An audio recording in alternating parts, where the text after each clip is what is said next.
And welcome back, Luke Cummo. So I really appreciate you taking the time, brother. And we're here to pick your brain about the fights and, see what you think and stuff. Yeah, for me, it's like you're tapping into a spring. So I appreciate you as well, James. Thanks, brother. I got 30 years of information in here, and it's trying to get out. Help. Well, I'm definitely down for that, mate. Um, who better to ask than someone that's been there and done that? You know what I mean? Like, that Yeah, sounds. you're right. It's few and far. I guess it will come more about like as the sport is getting older, Mm, but. My generation, you had the teachers who were like before the sport. mm, So I guess I'm like the first generation of fighters who also teach.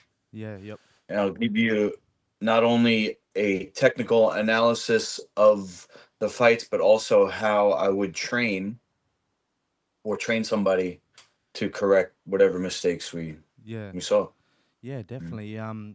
So before we get into the videos, what did you think of the main event? Well, I'll be perfectly honest. I don't normally stay up that late because it's after midnight for me. Mm, And just so happens that my brother wanted to watch, and he usually conks out early too, but we stayed up, and he goes, I tell you, if it's going to be Marab grinding out a decision, I'll probably bail after the first round or two. yeah, So we go like the first round, second round. He's like, all right, I guess, I'll call it in. And then, like, I went upstairs to get a drink or something. I came down, the fight was over. yeah, I love seeing jujitsu make a comeback because we'll go over it in the videos, but for a while it seemed like everybody was only striking and wrestling. yeah, And it could be because people who like you who have a wrestling background, they're automatically like really good at putting themselves in a good position so that jujitsu is fairly ineffective. yeah. Like it's But it's. now, Sorry, go on. mhm. Yeah, I was gonna say now it seems like it's making a comeback because it's like all of these skill levels are just keep getting better. So one gets better than the other, and then the other one makes up for it. Yeah, You had like in the beginning it was jujitsu ruled, and then wrestling ruled with like Mark Coleman, and then mm, you had the kickboxers come in because they learned how to defend the takedowns or defend on the ground. mm. Like And Maury Smith and all that. exactly. Yeah, And now it seems like, especially last night, a lot of there's a lot more um, submission grappling, yeah, and for somebody who's uh, self-diagnosed but who's suffering from brain injury from the repetitive subconcussive impact, I like seeing a finish yeah. where the person, you don't have to worry about their health. Like, I mean, some girl broke her own arm last night, I think, in a buggy choke. But you could walk away from that, and when you get older, maybe you have some arthritis. But one of my students put it to me like this. He goes, I'd rather have my leg like completely destroyed than my brain, because the brain is the overarching, Yeah, master of the whole body. So if the brain goes, then it's like, no, everything else is gone too. definitely. But um and then of course, Marab comes from the same camp as me with the Serra-Longo team, so I was definitely rooting for him, even though Sugar Shane has a similar style to me, like a lanky striker with jiu-jitsu. Yeah, Um yeah, I couldn't never root for anybody against my team. yeah, So 100%. I could I'm happy definitely for Marab. understand. He's like, reminds me of you, just like hard worker, great guy. You can't Thanks, help but brother. root for I him. mean that. I really appreciate it, man. I mean, he'd whip my ass, so, but I do work hard, but in a different way. You know what I mean? But yeah, he's Yes, I he's do. just like someone with that level of cardio, like the determination, like, yeah, I mean, I do understand there's always there's always genetics, I get it, but to be that, like, have that level of grind to your style, you'd have to be super mentally tough. And like Mm. that fight was was really enjoyable to watch. Like Marab had a lot of extra things to his game. Obviously, that's his first submission. Um, Awesome. he's unorthodox in the feet, but he's giving like lots of feints and lots of reads, and like he's making it really hard for O'Malley to try and set traps. Um, this is just going off what I see. I don't have your level of Yeah. expertise, but um, Yep. yeah, he's definitely You're like right. you could see O'Malley never really had too much of a chance to get anything off. He nearly popped him with a good shot, and he did get him, but Marab kind of rolled with it. But I was like, Yeah. if he didn't roll with that and he hit him clean, like he could have Mm. been in a lot of trouble. But outside of that, it Definitely. was all Marab. Very well trained. I mean, what I see is somebody who maybe didn't have a striking background, but since he's been training MMA, he's definitely built up skill enough. Yeah, Is he an elite level striker? No, but he's good enough to get the clinch, to do what he wants, and then he could strike with some people, and he's comfortable because he does the training. He's not like a fish out of water like the old school wrestlers, Mark Coleman, the Smashing Machine. They're like terrible stand up, mm, but he's actually got decent stand up, yeah, like intermediate level, and he can't be great at everything. no, I But mean, yeah, his conditioning, like you said, his will, his will, and his wrestling is top tier. yeah, definitely. I mean, his striking, like you said, is good enough where he's giving enough off, he's giving enough feints and enough things going on to give them something to think about, while Right. simultaneously having to be worried about the threat of the takedown. So, I mean, it's Nice. going to be interesting to see how long he can hold the title and continue his run. Yeah, I think O'Malley, although he's like considered a better striker, he's still not good enough to beat to be the guy that could pin Marab, like you're saying. He got him with a good shot. Yeah, Nobody's punch proof, and because Marab's striking is intermediate, I think somebody with elite striking could beat him, um, and even Sean could, but his strategy is all wrong because when you think of fighting right now, it's it's something like people see the finished product, yeah, but they don't see the hours upon hours of specific practice, yeah, and uh therefore it's like O'Malley is trying to get something. When you try, you're not going to be successful. You have to like give yourself to the process. mm, And so he's skipping steps. If you watch a boxing match, okay? No, there's not one person in the UFC who has professional boxing abilities. is it It's a like different game. Now, I'm not saying they couldn't, but it's a completely different game. And when you focus on something so much, you really can get to the next level. mm, So watch a professional boxing match, and you will see a huge difference. Number one, straight off the bat, with the footwork, mm, and that's the first video. And the second one, I was kind of out of the shot, so I didn't really put too much video of this part, which is the second part, which O'Malley doesn't do, is establish his jab. yeah, And it bothers me to watch these guys because it's not like they're not giving MMA a bad name, but it's just keeping the level of the game here when it could be here. Now Mm. look at GSP. He Yeah, I had the mean, he he had a game based on his jab. yeah, definitely. He had one of the best jabs and like really good timing to make that wrestling work for him. And like after the Sarah loss, he looked totally like, at least in his legs and his quads, he looked totally different. Like his legs grew double in size.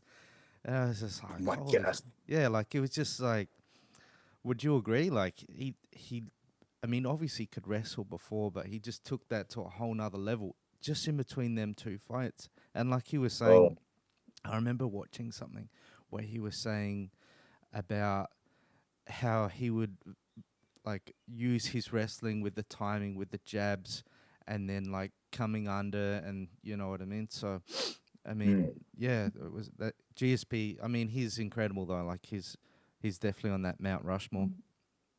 definitely. And not just his physical skills, but his approach. He figured out how, like, for example, you go to in the military, there's a reason why you have standard issue weapons. It's like the best tool for the job. Mm, So in MMA, you're not going to spam spinning kicks all day long. mm, You might get lucky with one, but as far as like a core strategy, a base level of skill that you have to have, I don't get why people don't have incredible jabs. It's literally the most important punch.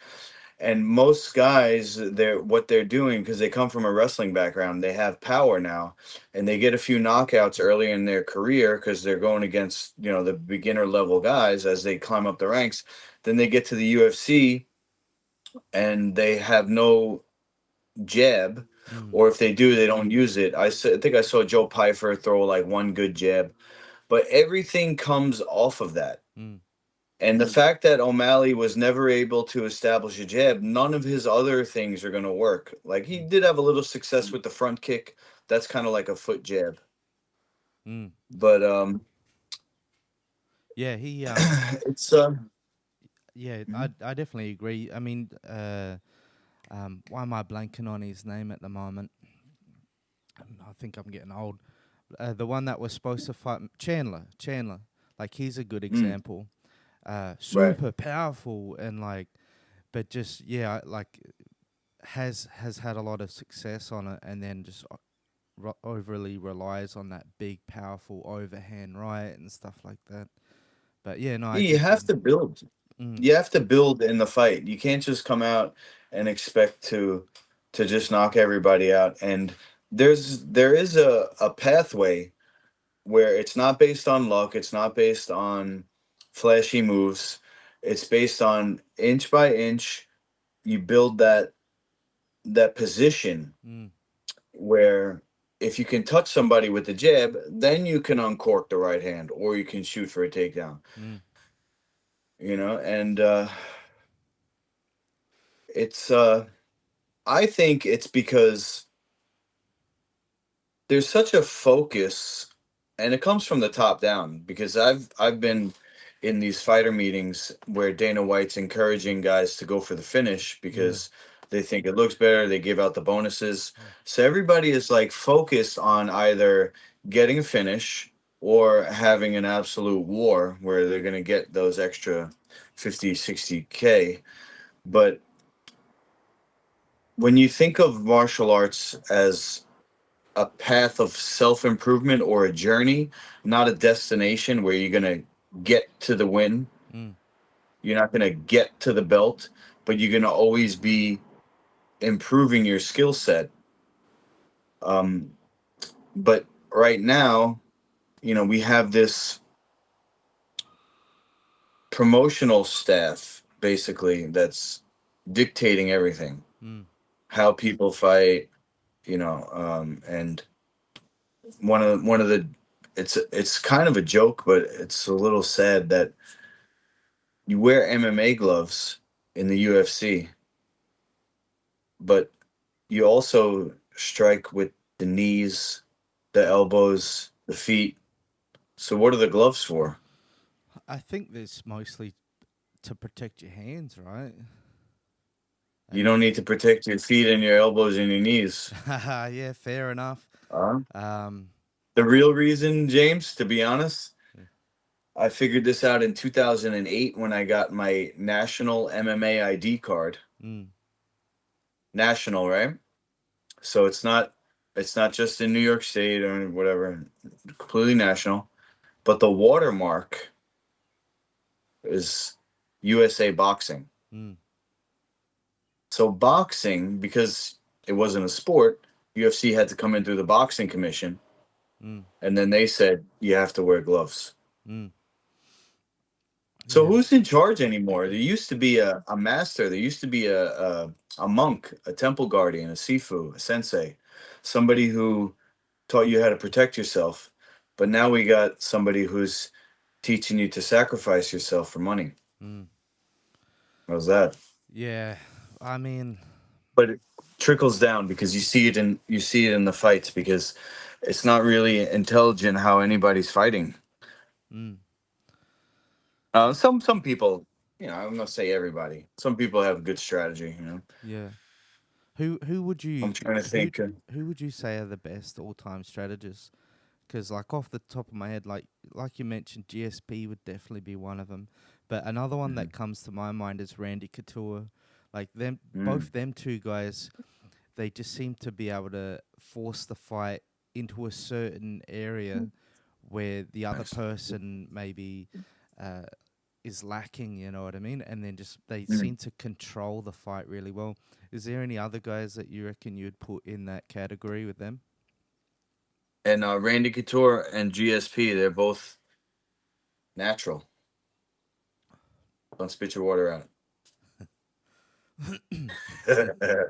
um, strategy wise, You reckon? I You reckon like. GSP was juicing?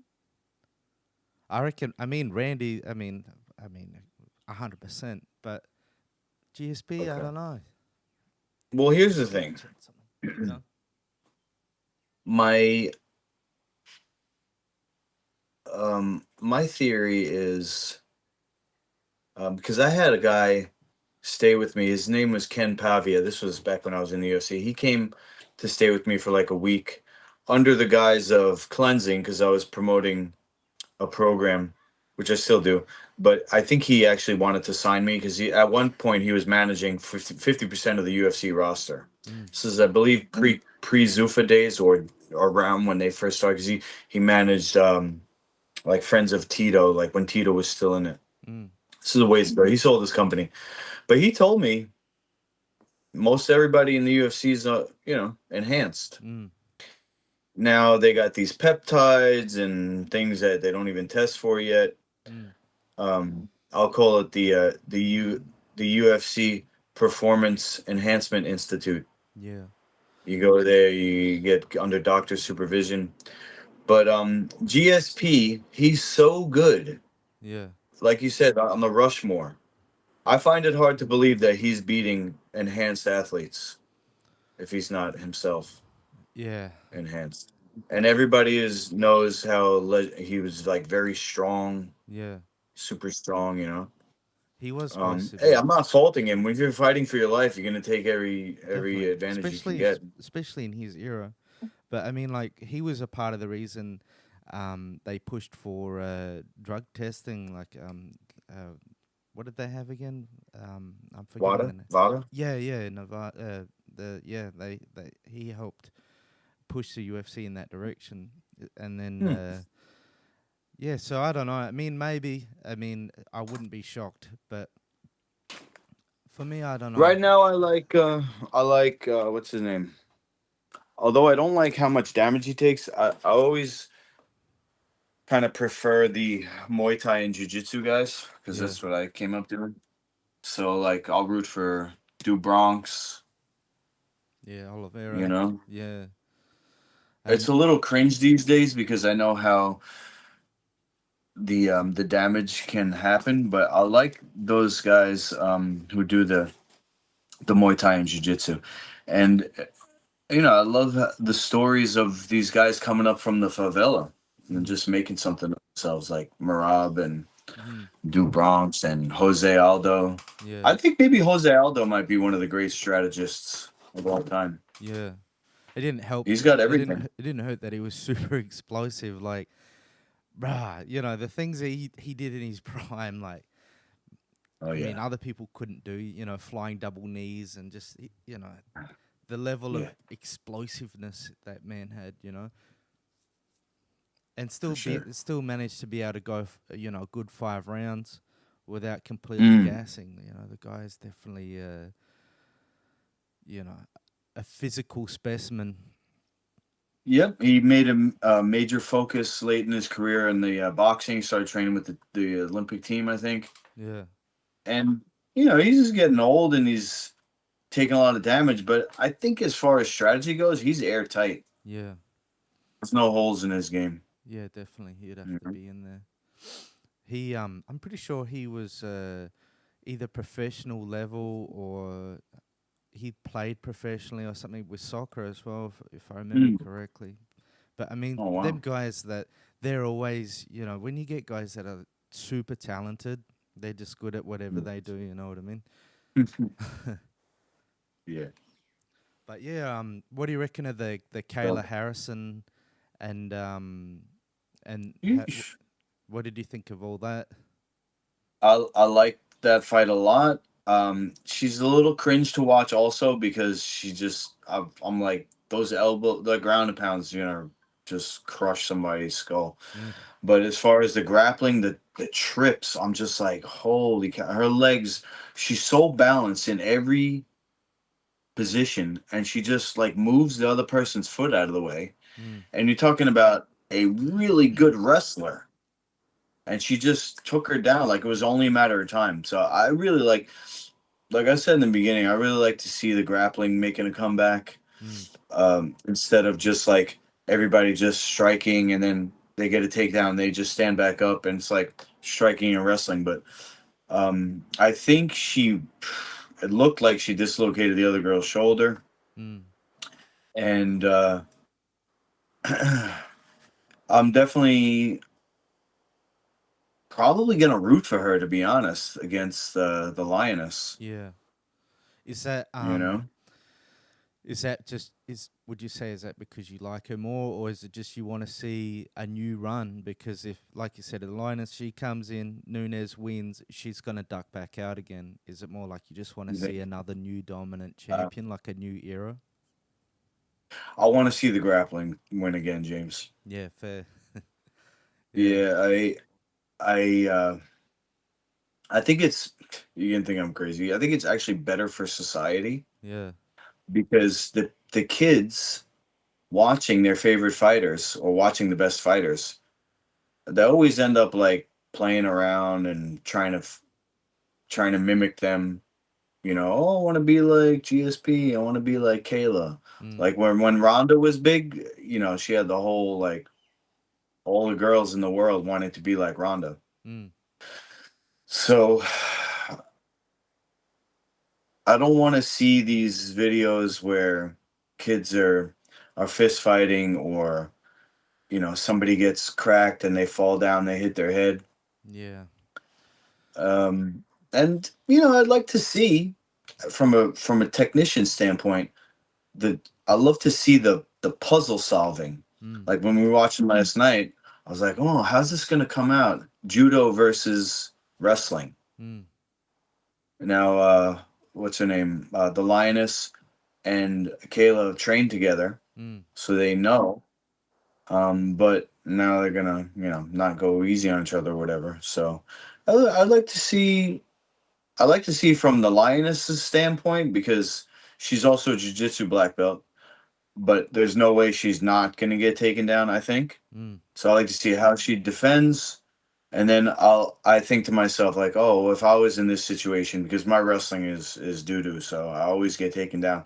I like to see how do people fight off their back, mm, and then how from the other standpoint, if Kayla does beat her, or if she does, I'll be looking for how she solves that problem fighting a jiu-jitsu black belt who maybe is trying to stall on the ground. Maybe she just wants to hold on and get the stand up, or I couldn't see Nunez really doing any submissions off her back, but she'll probably try to stand up, Yeah. get back to her feet, Yeah. or just survive. That seems to be, if you can't, because Kayla's got such a great base, you're Yeah. not sweeping her. I'm probably not going to submit her, and That yeah, definitely be rooting for the path of less less violence. damage.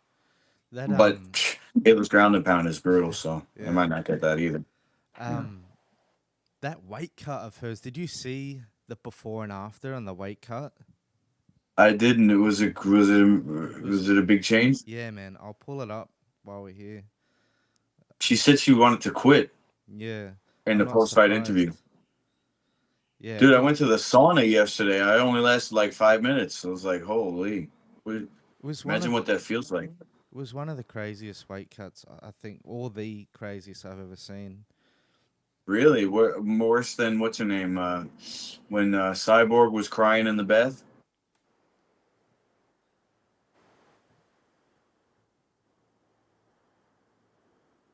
Even her hair got smaller. See if I can get it.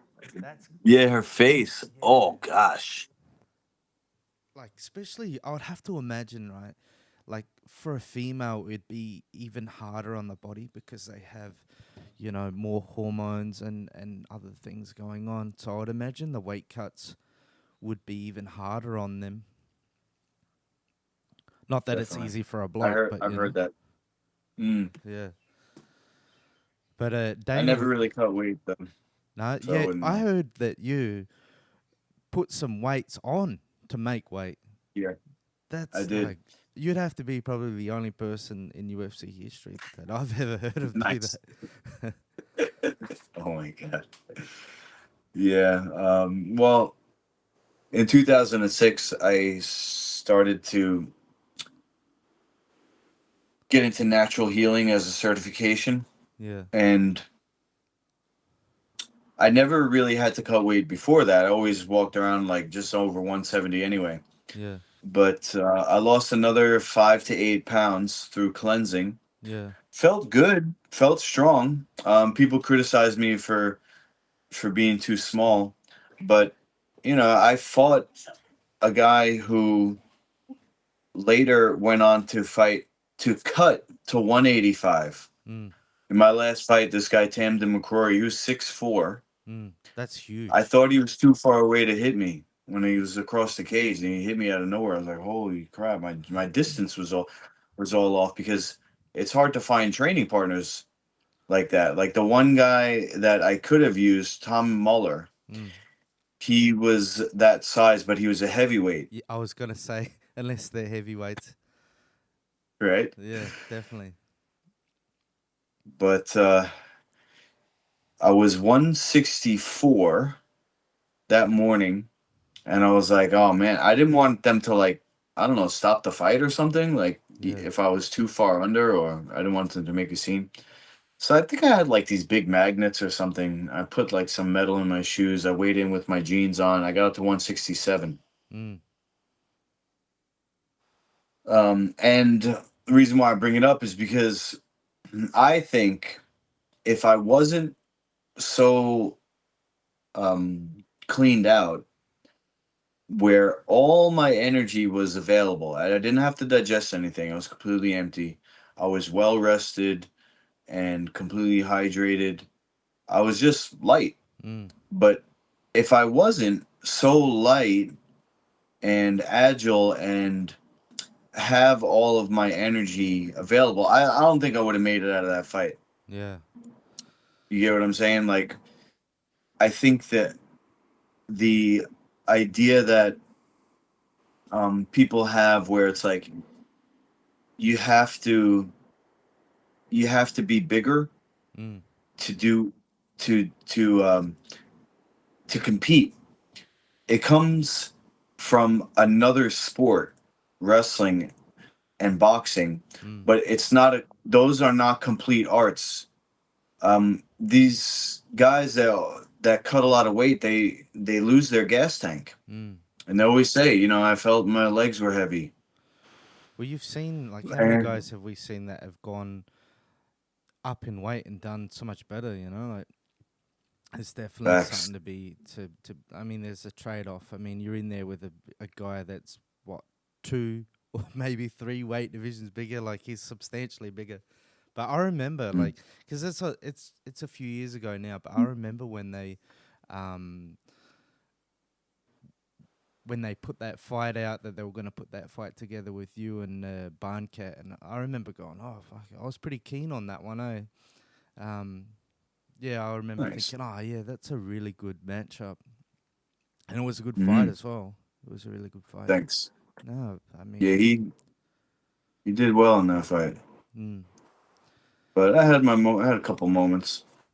mm, definitely. I I I thought of going to visit him again.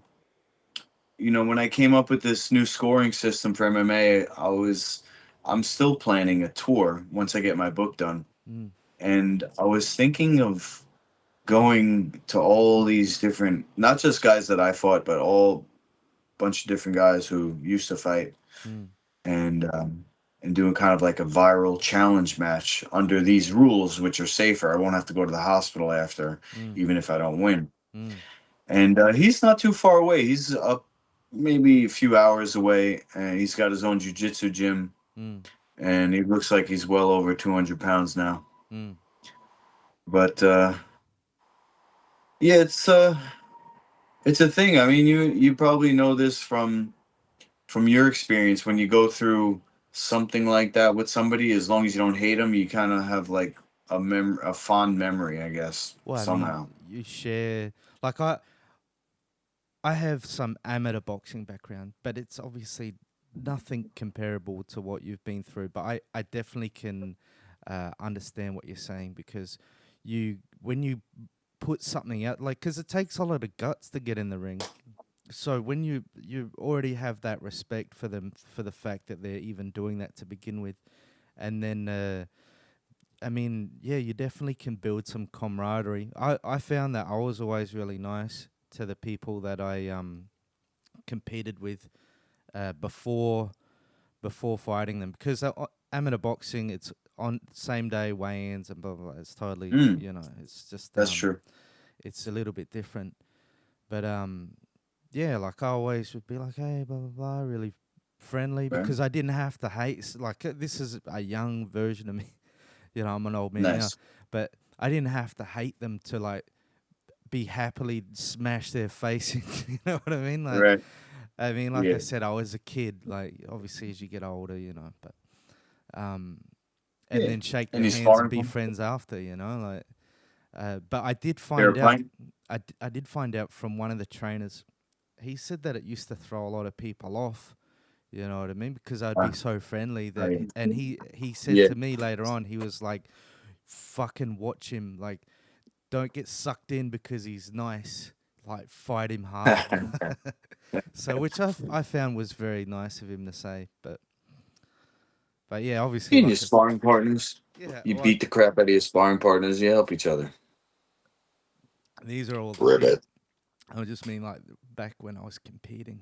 I never really, although I did that same trainer, I did actually go to their gym for a little bit just to get some extra sparring in, and they were all Mm. super nice, you know. And I think you know, you gain people's respect, you know, as long as they're not weird or anything, you know. Mm. Obviously, I'm generalizing, but yeah. Yeah. So, Respect. I mean, with your training partners, who did you find Mm. that you were the closest with? That you know that you were maybe friends in and out of training, Yeah. like that you maybe had some Mm. kinship with. All right. Well, we had the core group, which was Matt Serra. Yeah. His top student was Joe Scarola. He was a tough vet also. Um, we also had Pete Drago Sell, Yeah. Tom Muller, like I said, who was a Serra Jiu Jitsu black belt. He actually made it on to the Ultimate Fighter season 2 in the heavyweight um, bracket, but he declined. He didn't he didn't want to get into the UFC actually. True. Um, yeah, But he just and like last minute decided it wasn't for him, or we went to the interview together. They flew us out to Vegas. We had um, basic medicals and interview. mm, This was before the show. This was just like to get on the show. I think maybe they flew out 32 guys and then narrowed it down to 16 mm, based on the interviews. And he passed the interviews, and I think he would have won, to be honest, because his jiu-jitsu was really good. He also had a traditional karate background, and his striking was pretty good. mm, Um, but the let's see. So it was Matt, Joey, Drago, Muller, me, Matt's brother Nick, and we usually had a rotating group. But I would bring my Xbox to Matt's apartment, and he had two TVs, one in his bedroom, one in the living room, and we would play Halo LAN with parties. the cable, Yeah, the LAN party. Yep, yeah, that's the cable awesome. connecting the two things, and dude, we would stay up till like 4 in the morning. Just it'd be light out by the time we got out, and the next day we'd be twisting each other up, or they'd be doing most of the twisting, and I'd be doing most of the punching and the kicking. Yeah, But we go out to eat after the training. It's like a family, really. I would say. In yeah, the gym, you have that's awesome, the man. the, the father, which is Ray, Yeah, and the older brother, which was Matt. We had the gym mom, which was a lovely lady named Dr. Sherry Walken. She worked for the commission too. You will have seen her, would have mm, seen her on pay-per-views and stuff. She one of the ringside docs that would come in. mm, And we'd train sometimes to like 10, 11, 12 at night because that's when the fight would be, yeah, that's smart. and then we'd go get, especially if it was a sparring day. Yeah, We didn't get to Matt's gym until like 10 p.m. yeah, And then Matt's on Brazilian time. He's got to have his energy. He has his energy drink. yeah, Then he has to go to the bathroom when the energy drink kicks in. And then he's got to warm up. We get the hand wrap because he's like the fighter, so everybody has to focus on him. Everybody's lined up to spar. Like he's got three guys, 1 round each. So we were brought in to spar with him, and then by the time it's all said and done, it's like midnight, and then we're gonna go get food and play Halo. And I Halo, don't know what how was we it? did it, to Halo be One, honest. the first one. Yes, Yeah, that's. absolutely. I still think it's the best one. But yeah, that would have been But like a good time, Like I could imagine, like obviously yeah, the training would be really difficult, and you deal with, I would imagine you'd always have some kind of niggling little injury. Like, I'm definitely not saying it'd be easy life, but it would be fun, and like having the camaraderie, and you know, was for it sure. fun? Was it like a good time? You miss them times? I do. I miss. I definitely miss the whole team. Um, yeah, it's hard to make a living as a martial artist. Yeah. Uh, Matt has his school. He's got his podcast. He's got affiliates. There's multiple sources of income. Ray also is a co-promoter with Louis Neglia in the Ring of Combat, which is like one of the feeder organizations to the UFC. Mm. He also teaches private lessons, and he has his gym.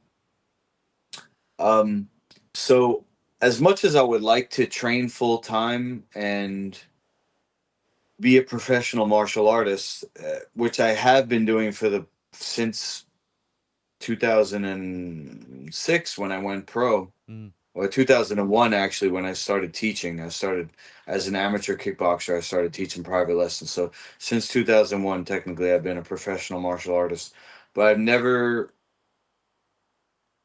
made any money. Matter of fact, in the UFC, I averaged it out in the time I was in the UFC. I was making 55 grand a year, basically, True. which was just enough to cover expenses. Um, So as far as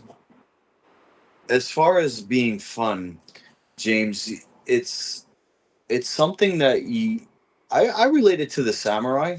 Mm. They had masks and helmets that actually had the oni, the demon Yeah. face, but it was smiling. So what I'm thinking is it's like a reminder to themselves that this is actually science. Your brain and your body works better when you're enjoying what you're doing. So to trick yourself, to say that training is fun. There are moments when it's fun. I like to Mm. have fun in the sparring. I like to hit the pads. I like to to grapple, sparring, and all this stuff. But a lot of it is not fun. So you have to either gut it out Yeah. or trick yourself to have fun. So what I do now is tally points. Mm. So I have a book that I'm writing, and it's a manual that you can use to train Mm. and not only follow along but record your progress, just like everybody but every not every bodybuilder, a lot of bodybuilders, especially if they're serious about it, Mm. or strength athletes, they'll have these marble notebooks that are just filled with numbers, all their I reps, got a all whole their heap of them. sets. You have to journal Oh, everything. that's right. Yeah. There you go. Yeah, I competed in powerlifting and strongman. I never like got anywhere too elite, but I think I got my deadlift up close. I was close to pulling 300 kilos, which is around 700 pounds, and Dude. bench press 165 kilos and 220 in a bench shirt, and squat was like just a bit over 500 pounds, something like that. Nothing, Sheesh. nothing crazy, but No, that's quite crazy, James. well, Six, thank you. 700 pounds. Go Yeah, on. it helped. You look, you're still walking. It helps with work with the like. Yeah, I'm not obviously like I said, I'm not super technical or I never competed at a high level or anything, but I know a little bit. Like I know basics, and I'm pretty strong. So I find once I get the hips, like it doesn't matter how Mm. big they are, they're gonna go for a ride. Mm. Oh, wow. But hey, but it'd be different with a UFC guy. You know what I mean? I just can go off, my experiences. But the strength did help. But like we were Yeah. talking the other day, like I have accrued injuries from it, so I think a little Yeah. that is from being like a bit of a meathead, though, and maybe like Yeah. being like self-taught. When I say self-taught, like watching YouTube videos, reading articles, but not really having Mm. anyone to really watch or guide you properly. So I think Mm. maybe that'd be a bit of why, because you get guys that get into their older age still bench pressing heavy. They don't have troubles, but you do have to be careful. Yeah. Yeah. All right. I thought it was only a matter of time because the lifts themselves are not natural because the body moves unilaterally, not bilaterally. The bench press is usually That's the kind of worst cutting one for edge. yeah. The bench press is usually the worst one for injuries. Um, Mm. But like take a deadlift for example. Mm. They're all compound movements because you're Right. using your entire body. Even with bench press, right? Like if I've been Mm. benching heavy and bench like had a good bench session, my legs will be sore because Oh. as you anchor in under the bench, like you squeeze your Mm. scapula together, you get a bit of an arch, and you drive Ah. yourself into the bench. So Right. yeah, but like with the I've seen deadlift, that. like it's the whole posterior chain. You know what I mean? Like you're picking something heavy off the ground. But yeah, Oh yeah. technique, bracing. A lot of people when they Mm. get injured deadlifting, it's because they're not bracing properly. So you know how Mm. they say um, never deadlift with like uh, with your back not straight, there's a lot of guys that deadlift with a rounded upper back, but it's more like having the inflection. So if you're not braced properly and you get a little bit of movement in the spine, that's where you can like pop discs and stuff like that. Oof. So it's more the bracing than anything else. I see. But yeah. No, also, I think you getting up in weight where there's only so much the human body can handle. Yeah. Definitely genetics as well. Some people are better blessed with genetics, and you know, the the the the bench press can be a bit of a stickler. A lot of people can end up with rotator cuff injuries. I've torn Yeah. the tendon in my shoulder a couple of times, and I've blown a couple of Mm. tendons off the groin a few years ago. Okay. Fucking that hurt. It hurt after I did it, and then I had to drive to the fucking hospital. Getting in and out of the car hurt, but that's my own fault. Yeah. Have you? That happened to me. Sorry, go on. That happened to me. Not from deadlift. That happened to me. I was teaching a beginner kickboxing class at Longo's, and I had this new like chest protector. Yeah. It kind of looked like a bat suit. It was just, it's like black, but it had the body on, like it had the chest and it had the abs in it. Yeah. And I'm like, all right, so I'm gonna teach these guys how to do clinch knees. Yeah. And I had put on a boxing groin guard just in case outside of my shorts. And speaking of meathead, is Longo's old gym used to share a door with a regular gym, and they had a powerlifting section in there, and we always had interesting people going, and martial arts in general, you just have like crazy people involved. But this one kid came from the weight area. He was a beginner. He was there a few times, and he was the first one in the line. I'm like, all right, so here's what you guys are gonna do. You're gonna come up. You're gonna grab me around the neck. And before I could finish the sentence, the guy grabbed me and just full force blasted me in the groin with a knee. And the boxing cup, because it was outside the shorts, it shifted. Oh. And the side of the cup smashed my left testicle into my hip bone and Fuck. crushed it. Oh shit. Crushed my ball. And so, bringing it up because you said you drove to the hospital. I went to the hospital myself, and thankfully, I had 2 kids after that. But they did the sonogram, like they do on pregnant ladies' bellies, Yeah. and they wanted to put me under, and check it out. But I think I dodged a bullet because knowing what I know now about the medical industry, they just want to cut you and cut stuff out of you. But not my worst injury, believe it or not. Well, what's your worst? I got my neck broken twice. Fuck. Once from a punch. So back in the day, you probably know the history of it. Well, just for our viewers, Yeah. you had these guys that came back from World War One and Two from overseas, and they were exposed to karate, and they created basically 2 branches where the first karate competitions were actually brutal.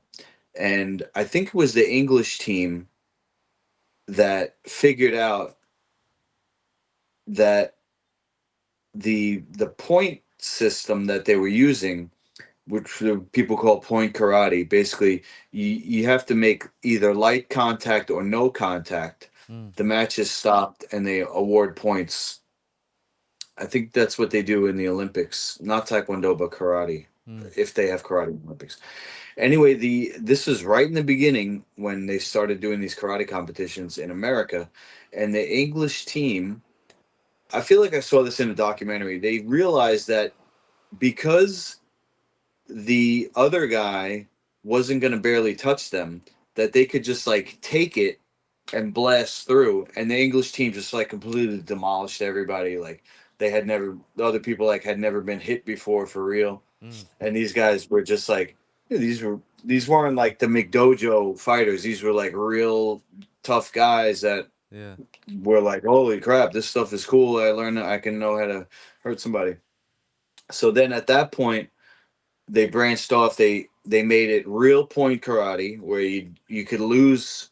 This happened in the Olympics last round. The guy lost for knocking the other guy out. Yeah. Too Shit. much contact. Yeah.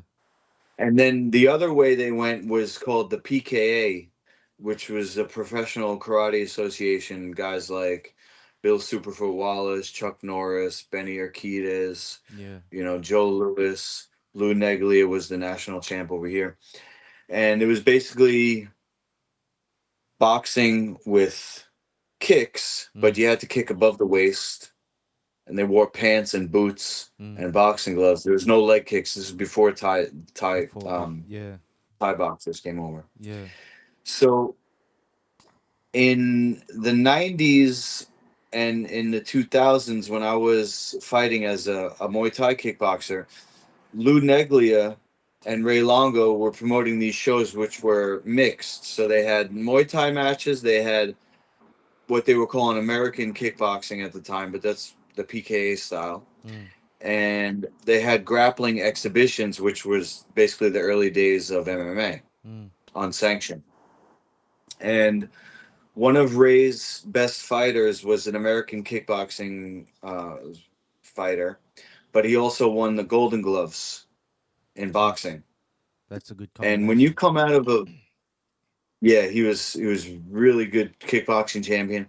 And in my experience from here, if you come from a martial arts gym, you're not going to win any boxing uh, judge's decision. Mm.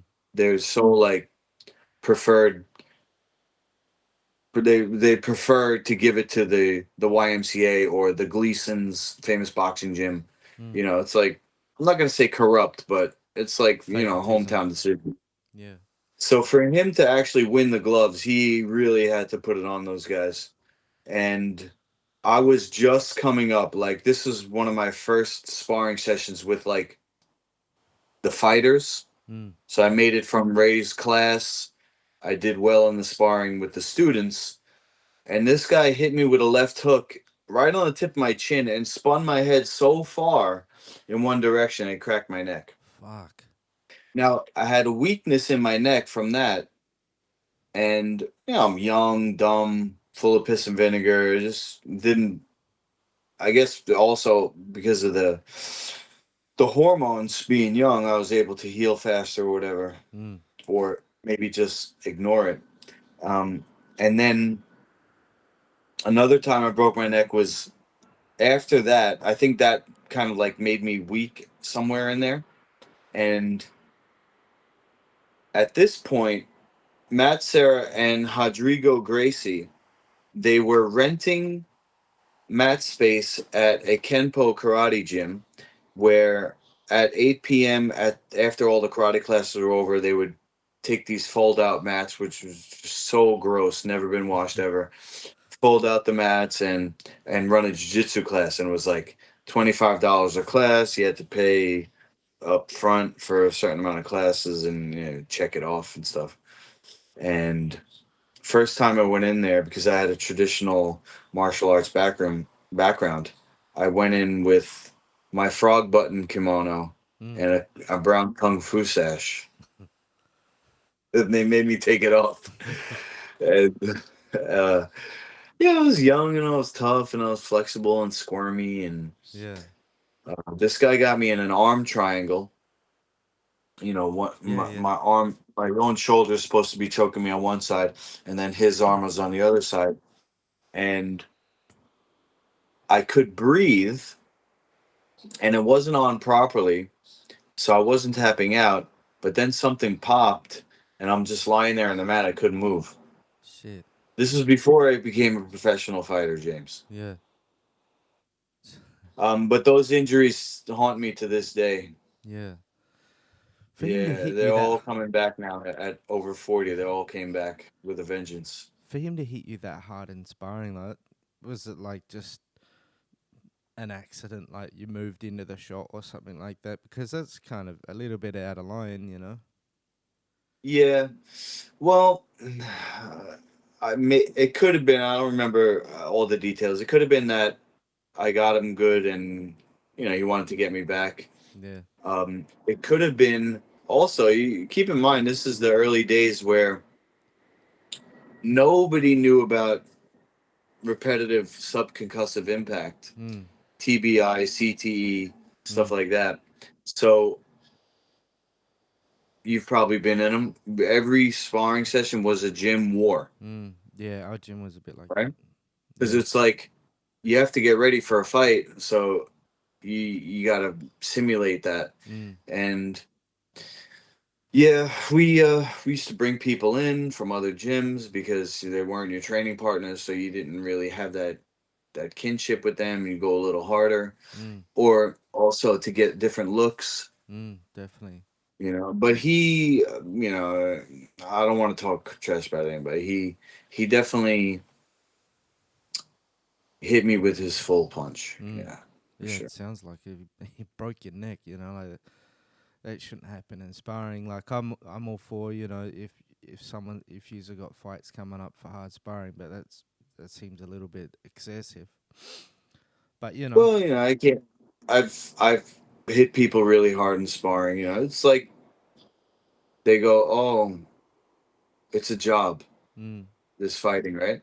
yeah, Kayla Harrison said it last night because they're talking about how she was praying with, I forgot her name, the Venezuela vixen. After the fight, they're hugging each other, praying, and he goes, "Yeah, at the end of the day, it's a job, and we're here to do a job."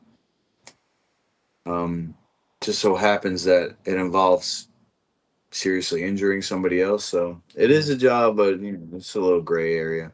yeah, You see it now, like all these behind the scenes, embedded and stuff, and you watch them sparring. yeah, Everybody's doing more of like a Thai style play cat sparring, they call it. yeah, But I don't think that's good either, to be honest, James, because you fight like you train. yeah, So if you're training, and I went over this in the videos, if you're training to, if you're training light, how are you going to be able to pull a trigger in a fight? Like, say you get 1,000 repetitions of light sparring, mm, you'd need at least another 1,000 of hard striking. Doesn't have to be in sparring, but you have to override that muscle memory. definitely, Another thing that guys do is when they hit the pads, they'll crack the pads and then stand there. mm, So this was the video that got cut off that I sent you, but basically you have to build your footwork and your mobility into the combo. mm, So it's not only jab cross, it's jab cross, weave and oh, step to the angle, yeah, you know? Because I saw it last night, this guy who ended up with the walkaway knockout, he hit the guy rolled with it, and then he came right back with the same punch because the other guy he punched and he stood there. mm, So he's done that punch thousands of times, and mm, that's why he ended up knocking the guy out with it. It's a great punch, mm, but and yet in that split second, that mistake that he made, it could have cost him. yeah. Do you Right? think, like, I mean, definitely in the beginning and over a X amount of period, you obviously like you said, you've got to train the way you compete. But do you think once you get to a certain level of striking, maybe it's not as needed to go as hard all the time? You can back off a little bit with the harder sparring once you achieve a certain level. Oh yeah, that's a great question, and I'll tell you why. I'm referring to people in my book. I'm asking them questions. One of my old training partners, Professor Monster, I said, is there a core group of techniques where you have, what a Venn diagram is, Mm. the circles intersecting. These Yeah, are a with the core one group in of the middle. techniques where MMA meets self-defense, because there's no headbutts in MMA, but there's headbutts in self-defense. Mm. So I'm asking him, is there, because I believe there's a core group of techniques that you have MMA, you have self-defense, and then the third one for the Venn diagram is either jiu-jitsu or is either grappling or striking. Mm. So I only want to practice those moves Mm. which are in the middle, Mm. right? Because there's only so much training you can do. There's only so much space in your muscle memory, in your mind, or whatever. Mm. And so I don't want there to be like a moment where I have to like choose, because that's going to be too late. Mm. Another thing that people do is they'll hit the pads in one session and then they'll do their grappling in another session. So now there's a break in their thinking where they have to go in a fight from striking to grappling. Mm. Whereas if you train where your pad holder can get taken down, you can flow, Mm. these complete combos Yeah. where you don't have to dive for somebody's leg from out of range like Marab was doing. He's going overhand right into the single leg. Yeah. Yeah. So to answer your question, how do you train? Think about this for a second. How do you train self-defense? You can't spar, Yeah. right? So do you actually need sparring to be a good fighter? You could technically, theoretically, train without sparring and use the fight as your experiment, because most people, they use the sparring as the experiment, Mm. right? So is that the safest way? Well, you're thinking about we're in a system which any fight could be your last. Mm. So I would still spar, but I think with all the video that we have, there's really no secrets anymore. Mm. We know what works. Mm. So train what works, train it in a way where for self-defense, you're training in a way where you're building muscle memory so that you don't have to figure out a game plan. In Mm. self-defense, you have something happen and then you have your reaction. Mm. So can you do that? I think you could do that in MMA. But because we're in the system, like I said, where it's it's really dangerous, Yeah. and even the sparring is dangerous because they barely wear any padding. All they wear is the gloves and the shin pads. Some guys are starting to wear elbow pads now, I see, but they really should be wearing gloves, shin pads, elbow pads, knee pads, chest protector, Mm. because what, you can't break a rib in sparring. Mm. The You know, bone. Yeah. you got to make it to the fight first before you can win the fight. You got to make it to the fight. Yeah. Definitely. I'll just show you a quick picture if I can of the. It's not organized. Ah, that's right. Here you go. Couple of twins here. Yeah. You could see how much padding they have. Yeah. Pogu, elbow pads, MMA gloves, knee pads, and they're not wearing the headgear, but they still wear the headgear. Yeah. Yeah. I I mean. could see it in the future being more mainstream, where it's like, what's the thing in racing, they started making everybody wear a special seat, right? Racing. Yeah, like oh shoot, you're in overseas, so we got this thing called NASCAR. Oh, okay. Yep. I know of NASCAR. So NASCAR, all the cars have a special, Yeah. belt. I've The seen them. head is even strapped in. Yeah, I've seen the inside. So I do. I like I have a rudimentary understanding of what you mean. Yeah. Yeah, so it's like every sport, human civilization, we're getting more uh, regulated Mm. for safety. Mm. Do Do you you think? think? You think? Sorry, go on. You think? You think Dana White's going to be able to build a celebrity athlete with slap fighting? There's no way somebody's going to be able to have a career doing that, Personally, I can't right? stand the slap fighting. I don't like it at all, man. To be honest, for me personally, I don't like it. It's just like, look, if I see a good fight and then someone get caught with a beautiful shot and they get knocked out, like you you can really appreciate the setup and the technique Mm. and everything that goes involved. When I Yep. just see two people stand there and then just bomb on each other and you can't move or anything, like I don't like it. And I don't understand how he can like pitch it. I think it's got something to do with the company that bought the UFC, and then Mm. they've gone to Dana and said, "Hey, you need to push this," because I can't imagine the Dana White that ran the UFC back when you were in the UFC wanting to promote something like that.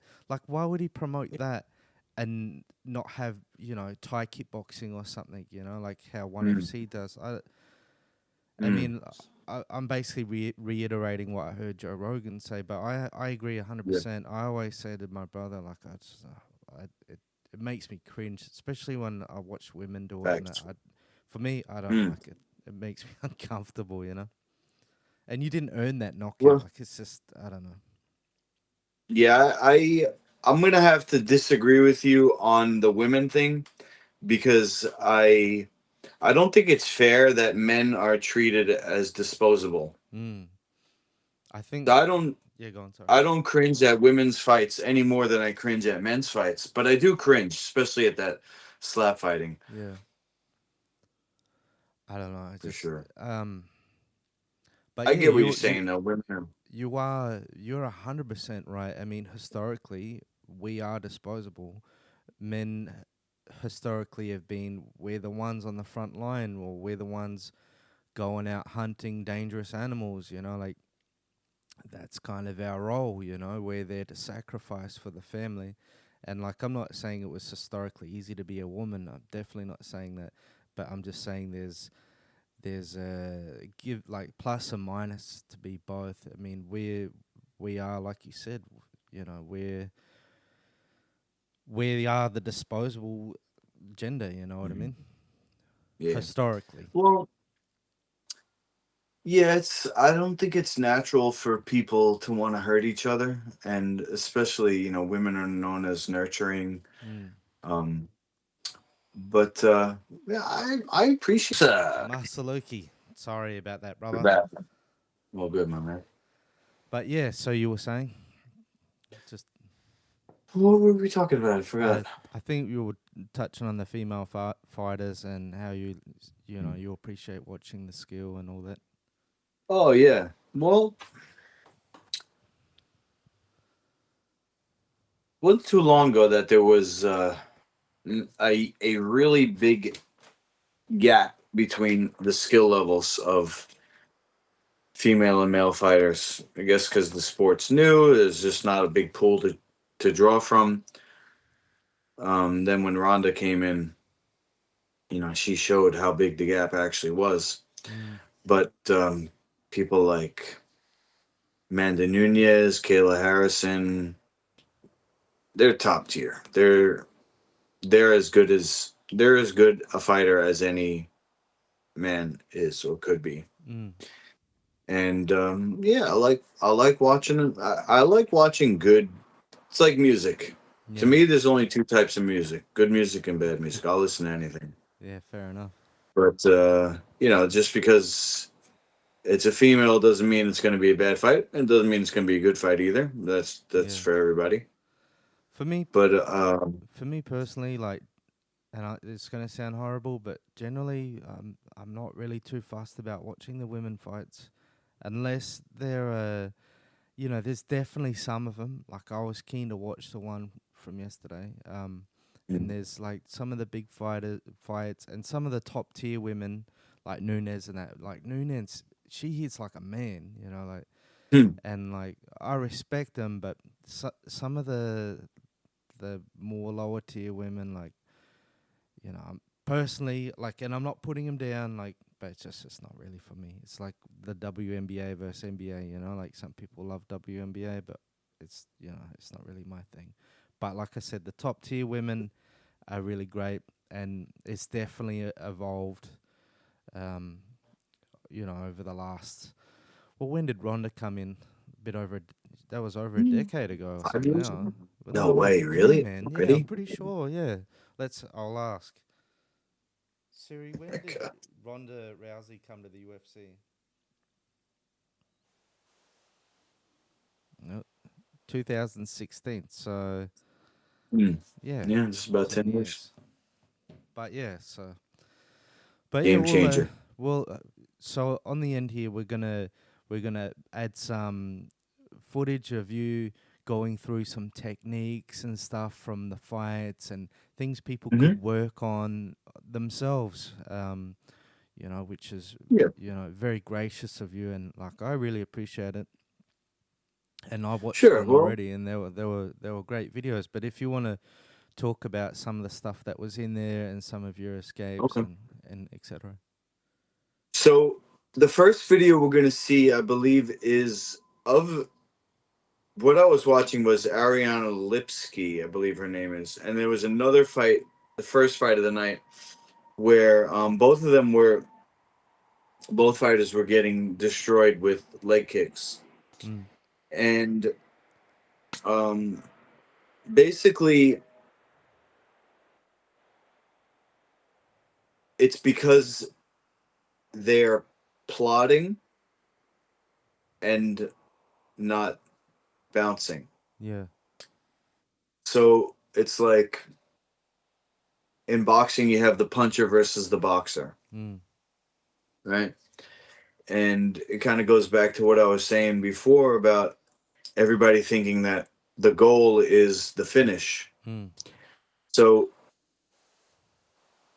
if your footwork puts you in a good position, mm,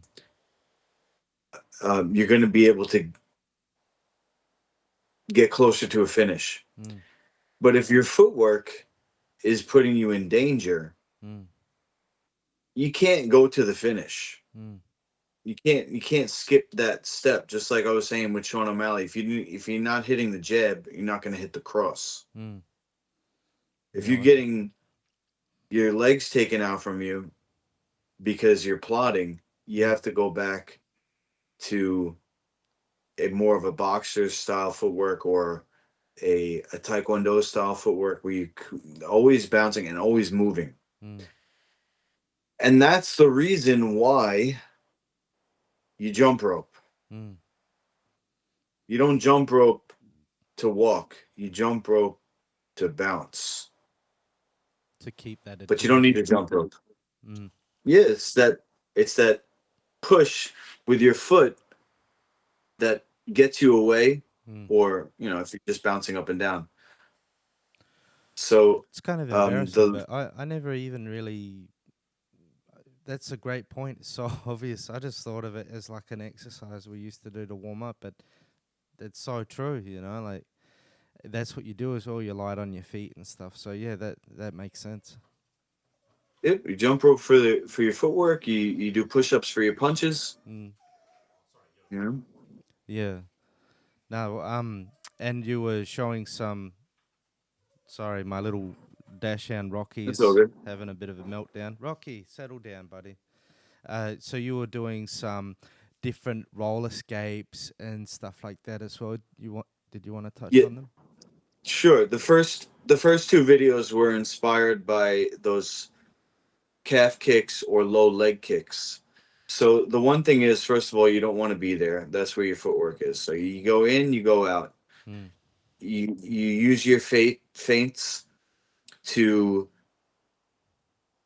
try to see the kick coming, Mm. because most all people have a even a split second setup where they're stepping a certain way, or they twitch with their arm or something. So you use your feints to draw out the attack, and then you can counter. Mm. The other option I put up there was using the straight kicks, because if you look at the Thais, the Muay Thai fighters, they barely do leg kicks. And the reason is because it's dangerous to get checked. Yeah. When you go to kick somebody in the leg and the other person lifts their shin up, you could seriously injure your foot or your low shin if you kick them up high on their shin. Yeah. And these guys in Thailand are fighting like every week, every month as a living. So not only do they spar light, but they fight in a way where it's going to enable them to keep fighting Yeah. as a profession. Of course, not everybody wins, and then there's only a select few that get to like the 200, 300 fight mark. Yeah. Um, but they'll start with the front kick, or also known as the teep kick. Yeah. There's also a Thai side kick, which is what happens when you throw your leg straight, but you keep extending and your hip turns. So when you throw like a regular front kick, you have one leg in front. If you throw the front leg front kick, your front hip is already in front. That's just going to be like a stop kick.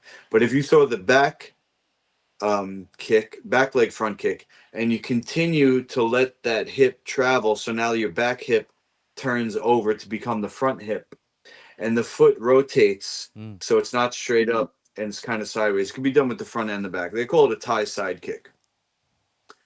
Uh, these kicks not only keep you too far from the low leg round kick, but they also, if you time it as the person is kicking, you can knock them off balance. Now, to make it an MMA technique, I added the shoulder roll, Mm. and you can translate that to be other things. Like, for example, Sean O'Malley used something similar when Marab grabbed his legs. He basically turned and pulled his leg out. That is comparable to a forward shoulder roll. You also have something called a Granby roll in wrestling. Mm. And this is the way you can add a ground technique or a grappling technique to your striking. Like I was saying before, you want to have combos that are complete in themselves Mm. and not just striking. Mm.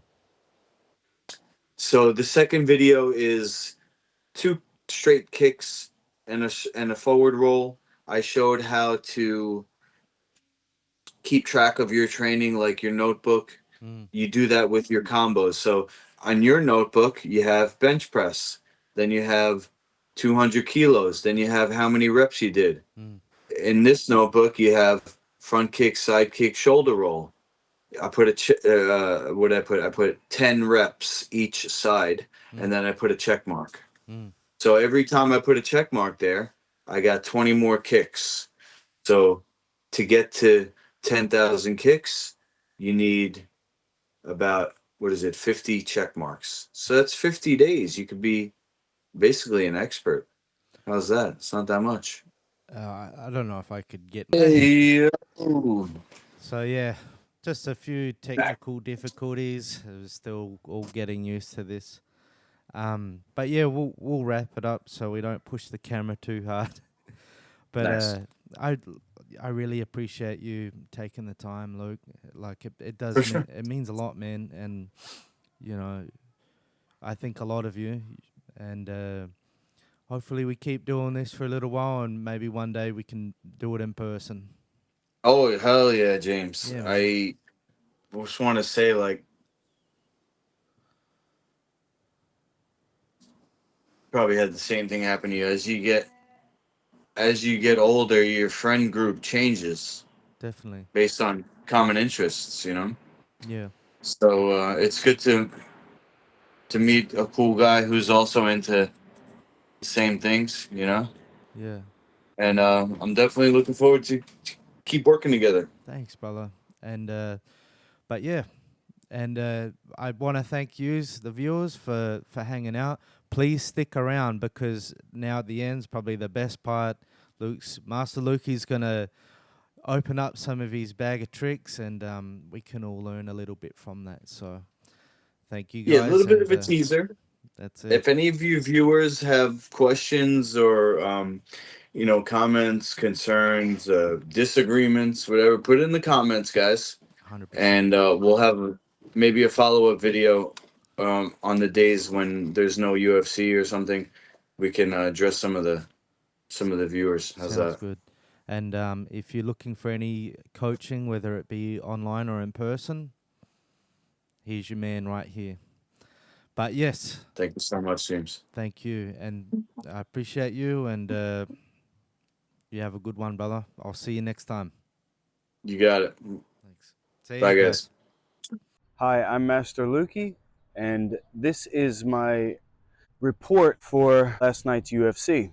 What I'm going to do is break down the 5 key takeaways, and I'm going to show you how to train to correct these mistakes or address these situations. Now, the first thing that I noticed was the fight with Ariana Lipsky. We're getting wrecked by the calf kick or the low roundhouse kick. So we're going to start the timer here, and we're going to start bouncing like a jump rope. All these guys jumping rope, and then they fight like this, plodding. You should be able to do this for the whole fight. 5 minutes. Got my timer on. Don't even need a jump rope. You're always moving forward or backward. You're never standing still. So if forward and backward is not a direction, that's automatic. Your 2 directions are your back side and your front side. Right leg's in the back, so I'm going to step with my right leg back and to the side. Ready? Slide. Slide. What happens if I do a bunch of slides in a row? You got your side footwork. You could say it's a diagonal, back and to the left, but it's actually a curve. Because if I keep going, I end up in a circle. The next one's going to be the front side. So we're going to go to the front side. I'm southpaw. That's my right leg. Right leg first. Swing the leg. Left leg. Now I'm going to slide again to get back in front of you. And the camera, ready? Step with the front leg open. That's the pivot, okay? Switch stance. Here we go. Open, swing. So now you got somebody who's kicking your leg. You're going to maintain your distance with your footwork. And you're never going to stand still for them to take that leg out. You're in a fight. You can't avoid getting hit. But when you're on your toes and your weight is not rooted, that kick, if you do get kicked, will have less impact. It's like a tree, a young tree in a hurricane that can go with the wind instead of getting destroyed, okay? So you actually want to be up on your toes the whole time, and only when you attack and root, you plant, and then get right back up on your toes. This is a little sneak preview of the rough draft of my book. It's kind of, I started a couple months ago to keep track of all my exercises, and now you can use this same concept to keep track of not just your fitness, but also your technical work. So we got footwork and shadow boxing. Check. The kick is longer than the punch. And these 2 kicks, which I'm going to show you here, are the defense to the leg kick. But there's also the risk. So what's the risk? The person can catch your leg. The person could off balance you. Where we're going to aim these kicks is at the spot where it's hardest to grab and the most off balancing. And that is the chest. We're going to make it an MMA drill by adding the forward shoulder roll. So you go 1, and you go 2 with the heel. Okay, now I landed in front, but my right shoulder, my back shoulder, is going to be the one that I roll with. So we get low and go away. 1, 1, 2, 2. Okay, other side. Side kick. Now rolling over the left shoulder. 1. There you go. 1, 2, 2, 1, 2, 3. Teep. Whoop. Side kick. Forward. Shoulder. Roll. Each side. 10. And we put a check mark. Watch out for the guy who does the same thing 10,000 times over and over again. You know he's going to be good at it. The next drill is going to be a triple whammy. There was 3 things that needed to be worked on, and they all have to do with boxing. So Merab and Batista, they need to work on the same thing. The way we're going to practice it is for 1 minute, I'm going to do my footwork. Second minute, I'm going to add the technique for Sean, which is the triple jab, and then the slide or the pivot. Then I'm going to add the technique for Merab and Batista, which is the cross pivot cross. And then I'm going to add a bonus for Patchy Mix, which is the standing elbow. So what do we got? Footwork, triple jab, cross, pivot cross, elbows. That's 5 minutes, okay? Here we go. So starting with the footwork, okay? So I'm sliding, I'm pivoting, I'm bouncing, pivot again, slide, slide, slide, slide, slide. If you're not warmed up, be careful on your first sets of punches. Triple jab, slide, hands are sweaty, cross, pivot, cross, elbow, lead and rear. All right.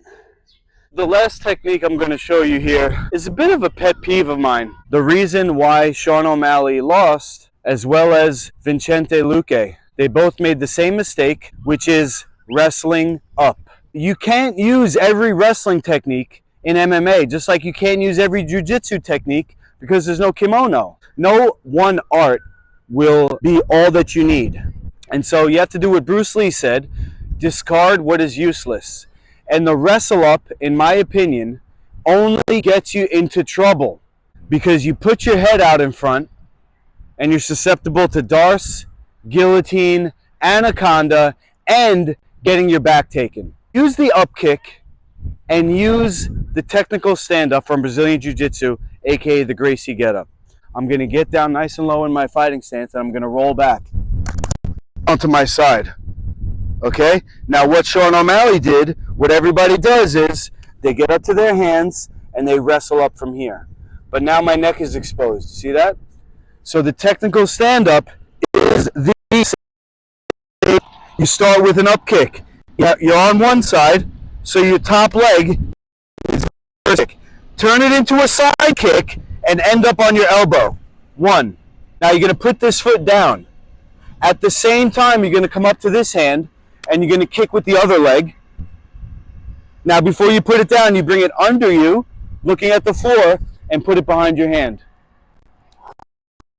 No matter what position you're in, you only stand up with the technical stand-up, aka the Gracie get-up.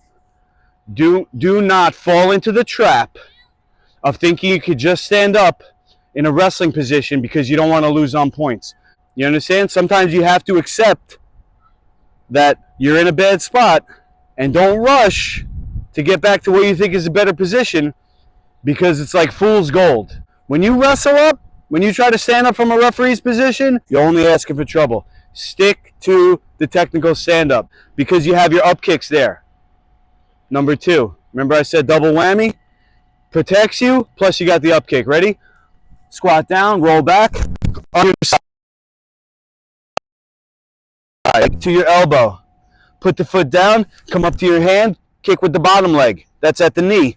Bring it underneath, put it down behind your hand, and drop. Do 5 on each side. Here we go. You're in your fighting stance, back leg, kick a soccer ball, break fall. Side kick with the top leg to your elbow. Put the foot down, come up to the hand, kick with the bottom leg. Put it down behind your hand, and you're up. The safest way to stand up. I salute you, everybody who gave themselves in the cage last night, whether you got the dub or whether you got the learning. You are a champion, and that's why I want to invite you to come train with me in person or online. When you join my channel, you can send me the video of you training, and I will make custom workouts for you, just like this. Fitness, technique, and I even do nutrition. So I'll see you in there.